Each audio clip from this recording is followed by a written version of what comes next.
Now, this is an important point too, because a lot of people get to retirement, they go see a financial advisor, they have their plan, and whether they feel good or not good about it, they just assume that the personal side will fall into place. That once you cross this retirement line or this finish line, or you open up this door, that the heavens open up and the angels sing hallelujah, and everything just works out. You don't have any stress, and it's automatic and it's easy.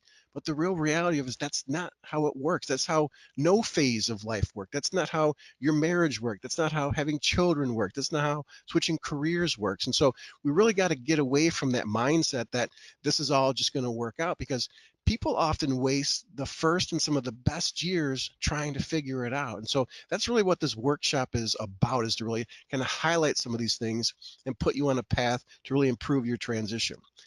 This is another important point. People, it's kind of portrayed out there that work is bad and leisure is good. And so hurry up, work your 20 or 30 years and get out of there. But if you stop for a second and you think about, what does work really provide for you? What are some of the benefits of work? And you'll be able to see that work provides mental stimulus, right? It gives you things to think about and work through. It provides a social outlet, the opportunity for you to connect with other people. Even if you don't like some of them or some of the meetings, you still are having those personal connections. It provides physical activity, right? You have to get up, get out of bed, go somewhere, walk into work. And some people have very physical jobs. And so you really have to stop for a second and say, hey, what does work provide for me? Work isn't bad. I may be ready to retire or for something different, but what are the things that work gives me that I have to replace? I think the other important point is that leisure is good, that it's good for you to sit around and do nothing and not have any stress or obligations.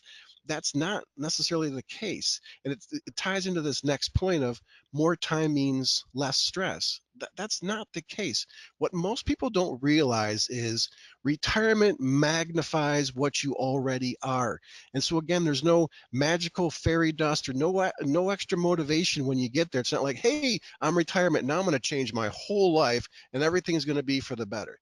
It magnifies what you are. So if you worry a lot, you're going to worry more. If you visit the refrigerator a lot for snacks, you're going to visit it more. If you exercise a lot, you're going to exercise more. If you like to travel, you're going to travel more. And so you really have to look at what you're bringing to it. And we'll talk more about that as well. But we've got to get rid of some of these assumptions. And like everything else, we've got to start to do some concrete things around this.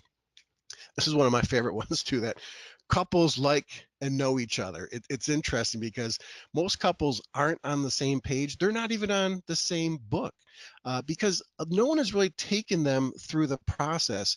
And it's no different. The popular book, Men Are from Mars, Women Are from Venus. Well, it's the same for retirement. They often have very different ideas and perceptions about what life is going to look like.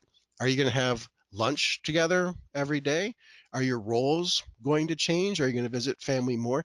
They think about these things and they have these ideas, but they haven't taken the time to share them.